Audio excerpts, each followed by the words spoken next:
Richard. How are you? I'm doing great today, Randy. How about yourself? Not too bad. Had a lot of coffee, so if I talk too fast, I apologize to everybody. We've got I've some done the special same. guests. Yeah, we've got some special guests on this morning. Most of you saw the coffee talk a couple of weeks ago with the UIL state champions from Texas, and now we're going to Indiana with the four-class champions from ISSMA State Marching Band Contest. We have with us from Class D, Forest Park High School, Eric Obermeyer. How you doing, Eric? Good. How you doing? Good.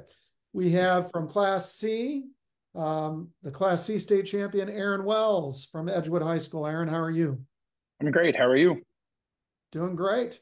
We have from Class B, Noah Farmer from Evansville North.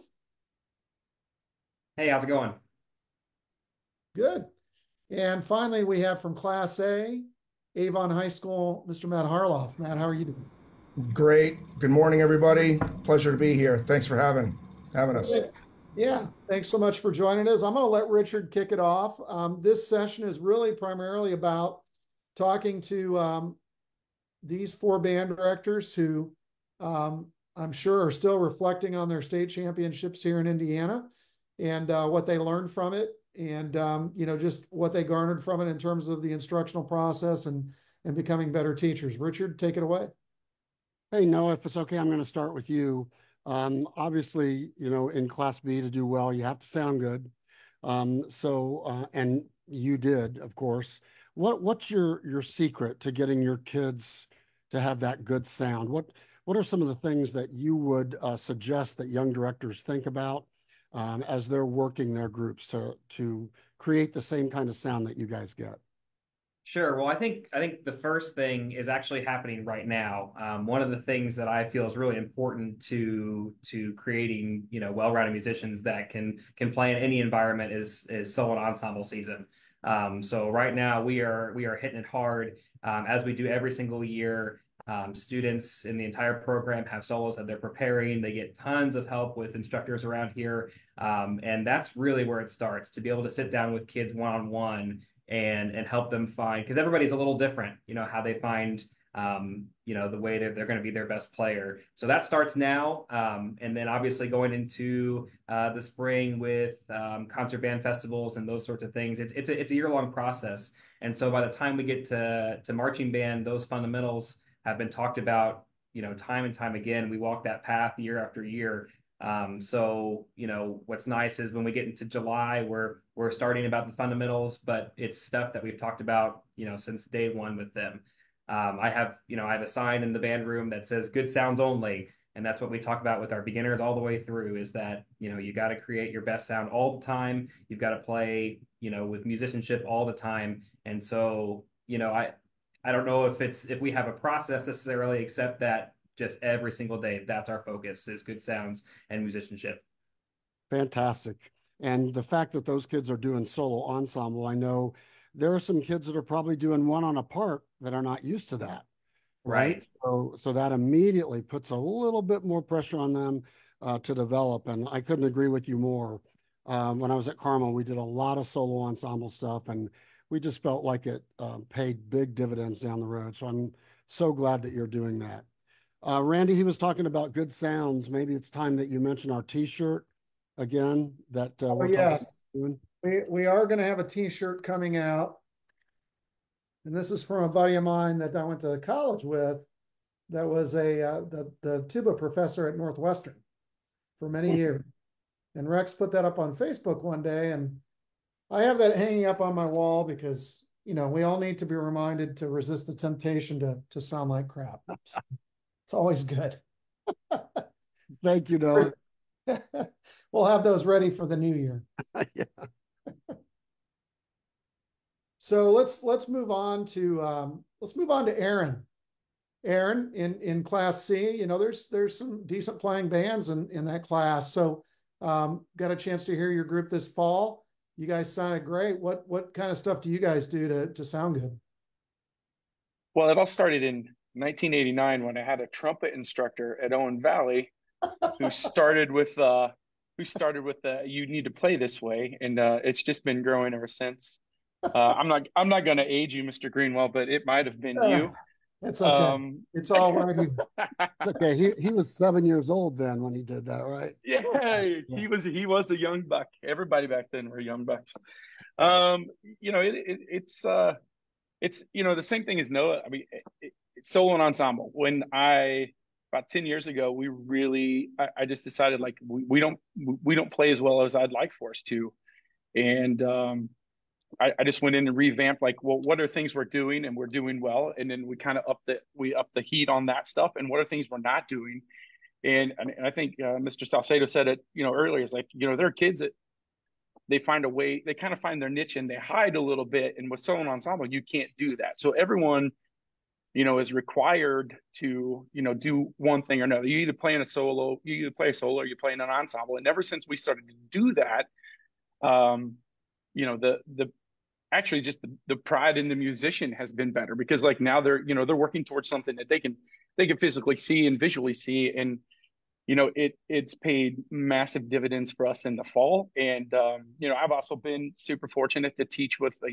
couple brass staffs in the summer, and learned for some great teachers as well, and brought some of those techniques to our program, and started to build our foundation. And it's it's, as I know Obermeyer will say, and myself, like smaller bands, we don't have 250 kids out there, and every kid is held accountable. They all have to play their parts, and we have to be very stringent about making sure that they can to really have the success that we've had. And that that really did change once I really started being picky with solo and ensemble. So it has just rolled into what we're doing now. And that's also fueled the fire for the kids, and because they want to continue to just keep getting better. So one small success has led to many.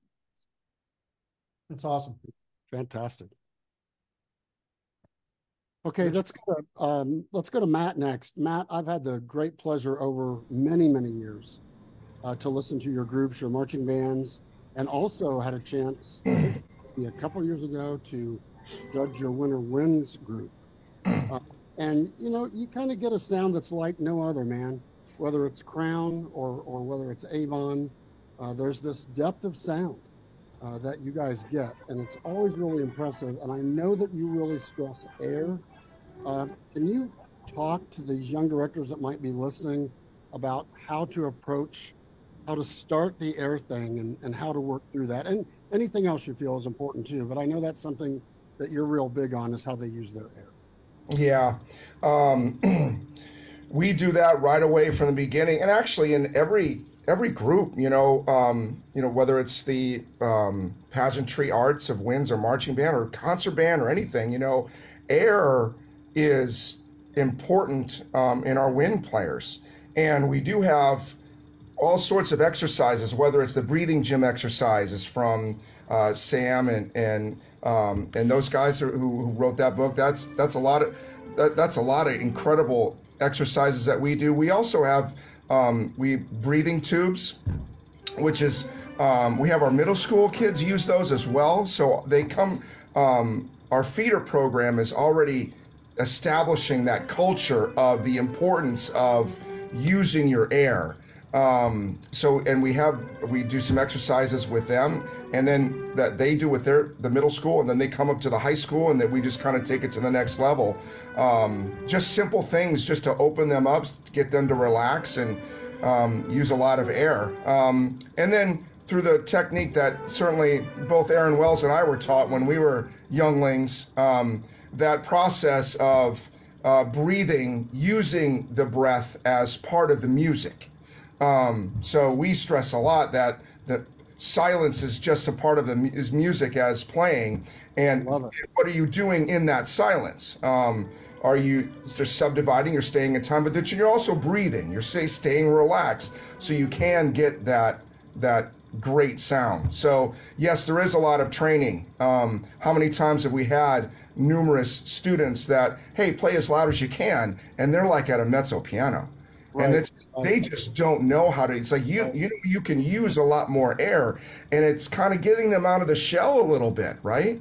Because they might be shy, or And then when you finally break through and it's like, yeah, you know, that's the air, that's what you need to use. And if we can get them to understand that, then that can be applied to all of the ensembles. Chamber group, we're talking about solo ensemble right now. Chamber groups, jazz bands.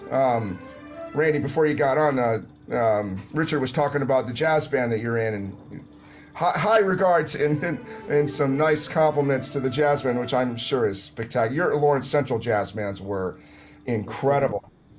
So good. I remember going to some Purdue jazz festivals and stuff like that a long time ago and listening to your groups and how they play. But anyway, I'm getting off topic, but air is important in all of these ensembles. So it's great to start that with your feeder program and then continue doing that through all of the groups all of the musical groups.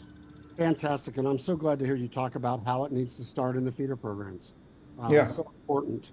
You know, I was judging in Texas one day, and I was just kind of so amazed at some of the bands I was hearing and watching. And there were some administrators behind me. And I said, you guys got to be so proud of these high school kids. And they said, Richard, it's not what happens in high school. It's what happens in the middle schools when they start. And I was like, wow. So even the administrators got that. So I appreciate you saying that. And I hope all our young directors are listening, because I think that can't be so important, can't be stated more importantly. So Matt, thank you so much for those comments. Yeah, that's great information. And, you know, you're talking about playing as an adult. I'm always thinking about how can I use my air more efficiently, you know, not getting any younger. So I got to, you know, I still have to make sure I'm using a lot of air, but if I'm trying to just be in my later years more efficient with it. So great stuff. Awesome. All right, Richard, who's our next person? Okay, well, we've heard from Matt. We've heard from Noah. We've heard from Aaron. So I think it's time for Eric. All right, Eric. Tell us what you know. To stack on top of all of that, you know, solo and ensemble is where everything starts. I think in a marching band season, one thing that we focus on as far as sound quality is just we are constantly finding different ways to make good sounds fun, to make kids, because kids just, you know, the buy-in to make it happen. It's like you can drill it till the day is blue, and some people just they have to make that personal choice themselves. And we make games out of it. We make games out of, because it's very clear if you're not making a good sound and you're in a trio, if you're in an isolated trio, it's very clear that trio does not sound as good as the trio next to you. And so we as a group, we play, I split the band 50 different ways as far as trio. Sometimes there'll be 3 trumpets in a row. Sometimes it'll be a flute, a tuba, and a baritone. And we'll put them right on the 50. We'll stand and play the music, and then we'll put them 30 yards apart and work on balance, blend, intonation, all that kind of thing. And we make it a scoring system that anybody not in the trio is grading. So at the end of the day, people are scoring the way they think that good sounds are made.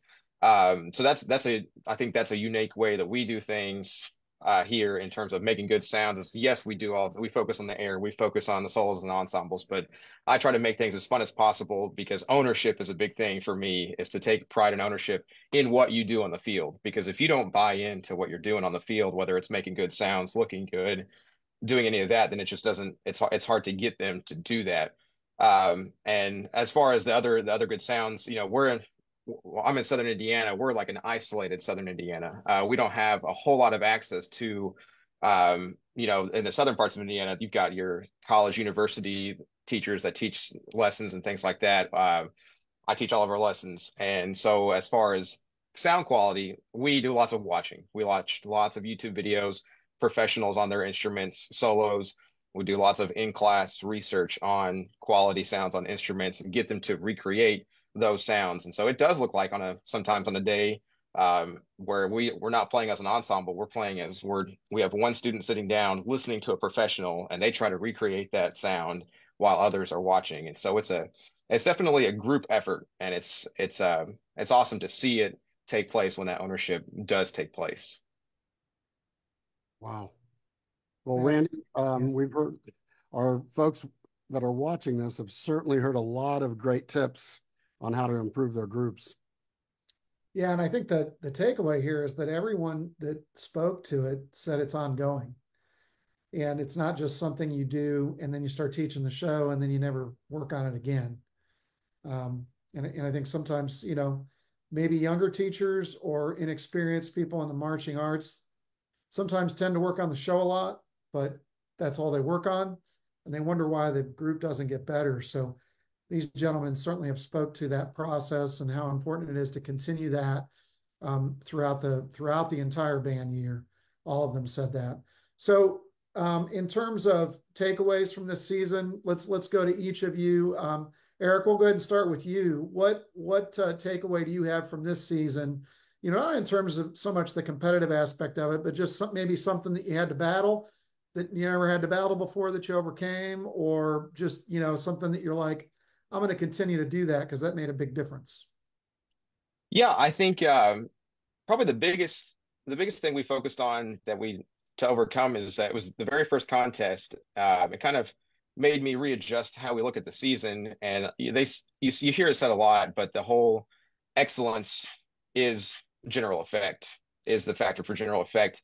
I heard it said a lot, but there was one judge's tape at the very very first contest, and this guy just drilled that excellence is effect. And so we kind of sat down and we listened to that and made that kind of the theme of the season, of just like, it doesn't matter. You can never have placements be the expectation, no matter what. And so rather than that be the expectation, have excellence be the expectation. And as long as everybody is on board with that and buys into that, then obviously the results happen. Not always going to happen the way they want to be, but as long as you focus on the excellence factor, as if every single person walks off that field knowing that they were excellent, then that's the ultimate factor. And it worked out really well for us this year, and it continues to be something that we focus on off the field as well. So well said, man. Wonderful. Yeah, and I love the word expectations. Most of you probably have seen Brian Balmage's post on Facebook about expectations, and it's okay to have them. And I think students expect us to have expectations, and they become disappointed when we don't. So that's great. So Noah, how about you? Takeaways from the season? Yeah, there are a couple, and we've kind of talked about this, but and there are some ways that I lived it this year that kind of brought it all back into focus. The big things that we strive for, I think, is getting kids to buy in and be accountable and be all in. And a few things that we tried this year that I was really working towards getting, especially my older members who have been around for a long time, trying to find ways for them to engage at the next level and for them to have more awareness about what our program is and what's going on within our program. And so I don't do this very often, but we did do it a lot this year. We actually had a lot, or I should say a couple of rehearsals where we actually had kids bring like their cell phones and take videos and record each other, whether it being a very simple, like, playing exercise, or they're marching two sets and they're recording, their friend or their section mate doing it and going back and evaluating it and watching it in real time. Like I said, we didn't do it very often, but it was just enough to make the kids stand up a little bit taller because they knew that, their peers were evaluating them similar to what, Eric does. And just those little things give kids, they feel like they own the process more, and that they're more a part of it. And, typical rehearsals, it's really easy to get kind of stuck in okay, I'm going to tell you to do it, now you do it, and I'm going to tell you the next thing. And one of the things that I kind of kept telling myself is, well, these kids have a lot of the information already, and they can share that information with each other and sort of monitor each other more. And, I really felt like that was a great way to give kids opportunities to step up and take more ownership over the program that we'll definitely be doing more of in the future. That's great. Aaron, how about yourself? This year was kind of a tough one, and I'll be completely honest. The year before, I graduated 33 seniors, and it was, I mean, I didn't really have to work that much, to be honest with you. Like, my drum majors were seniors; they took care of getting everything set up. They had all the young kids already bought in, and this year, we were young. I mean, we were babies. I had 13 seniors. So the leadership was a little bit different. So I had to go, I had to go outside the box in some things to just, to get the buy-in that, like, to really have a great program and to have a great championship program. Like, it's not just like, like Obi said, it's not about winning. It's about getting the kids to really truly feel like they're a part of something. And that has been the thing that I've tried to convey the most, is like, because we've had some years where, like, I felt like we'd have a pretty good shot at winning, and we just kept running into a buzzsaw and not being able to get over the hump. And I had to get back away from it. It's like, it's not about it. It isn't about the trophy in the end. It's about what I can bring to these kids' lives, what I can do for them. And this year was a little bit, like I said, it was a little bit different because I had a very small amount of upperclassmen. So, like, I had to find some new and different ways to go about it. And my assistant and junior high director, Kurt Kaler, like, he and I said at the end, I was like, we were exhausted because, like, our level of what we had to do and what we had to do as far as teachers, like, normally, like, like I said the year before, like, it was taken care of for us. So we were kind of on cruise control. But this year we had to come in a little bit earlier, and we had to redemonstrate some things to the kids about, what it was like to be, truly locked in and buy in, and make sure, like, when things didn't go our way, what things we had to do to back up, assess it and find out, like, okay, how do we get around this? How do we jump over this hurdle? Like, this isn't working for us, and it was either a prop thing or as a design thing, or maybe it was just a teenage kid thing where you had to stop and go, okay, what's not working here? All right, let's look at it. What can we do to fix it? And how do we get it better? And, it turned out in the end, like I commented earlier, it's like, it was one of the hardest teaching years I've had, because, like, I mean, I had to be on all the time. Like, there was no break. There was no letdown, because, I had to pull 30, freshmen and eighth graders along and try to get them to buy into this thing a little bit faster. I think we all know, like, we're not a sports team where we can call timeout in the middle and be like, hey, I'm going to put my next guy in who can do it. Like, we have to have little Johnny, who might not be able to walk down the hallway, chew gum at the same time. He's got to perform just like Bill, who might have, a state championship ring on his finger already. And he's got to do those things just like him. So it was a challenge in that way, but in the end, like, it was probably one of the better feelings, because, like, we, my staff and I had to work a lot harder to try to find ways for them to buy in. Awesome. Matt, why don't we finish up with you? Yeah, Aaron, that was great. I'll just piggyback on a lot of that. Number one, I mean, we're here as lucky enough, and we're honored to be champions and all that. But, I think we all can agree that it's not the number one goal of winning. But using competition as an educational tool, I think, is something that we can all agree that it's so important. To, like, you were just kind of talking about it, Aaron. It's like, hey, this isn't working for us, so we got to do whatever it takes to fix this, to meet our expectation. That is a life lesson. Kids are going to compete for a job, and then whatever job they're going to do, they're going to compete. Most of the kids that we'll teach are going to be way smarter than we are, let's face it.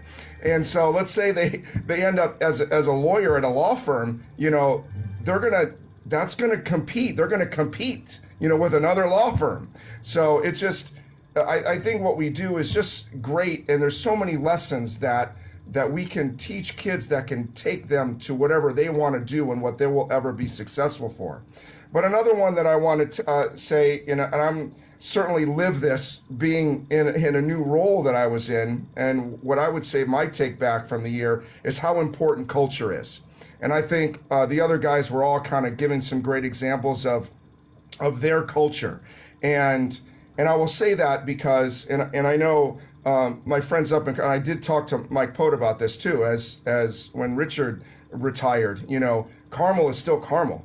And, why? Because the culture is there, that Richard ultimately built, and now it continues. And the same thing here with Avon. You know, we've all, let's face it, our seniors, their first year was COVID. You know, and so, you know, we're still kind of dealing with all of that. And now those middle school kids that they're coming up to us. And Aaron, you were just kind of talking about, you know, a hard year you had, but what a great opportunity to set a culture that could last years, you know, in terms of work ethic, expectation, accountability, all the things that we talked about, and establishing that culture within the students. What an opportunity that was for you. And obviously your staff stepped up and did an incredible job for that. You know, they're gonna pay dividends to that years to come. But the culture that Jay Webb set for Avon has helped us still be Avon, even though we've had some director changes and we've had COVID, and how important that is to establish that the tradition of excellence, the accountability, you know, all of the things that, like I said, we're talking about. And not only within the students, which is the most important thing, but also with your community, your staff, your parents, and all of that. Having that, and again, it takes years to build, and nonstop repetition of this is the most important thing. This is more important than anything that we do. It's this. And it's being coachable. It's, you know, all these great things. But that's my take back from me and how important that culture is and how it can help your program go through some difficult times and still, you know, be the incredible program that you are. So wow, that would be my take fantastic. back. Fantastic. What a great session this has been. So much great information out there for educators. We really appreciate your time, gentlemen. I know you're tired. I know you're seeing light at the end of the tunnel here with the holiday season coming in, but hopefully that light is not a train, and you'll enjoy your holiday season. And we, Richard and I, you know, just thank you so much for being with us here this morning. And we wish you the happiest of holidays and a great new year, great start to the new year. Thanks so much. And congratulations again. Congratulations to all four of you. Yes, kudos to all four of you. Thank you so Fantastic much. job.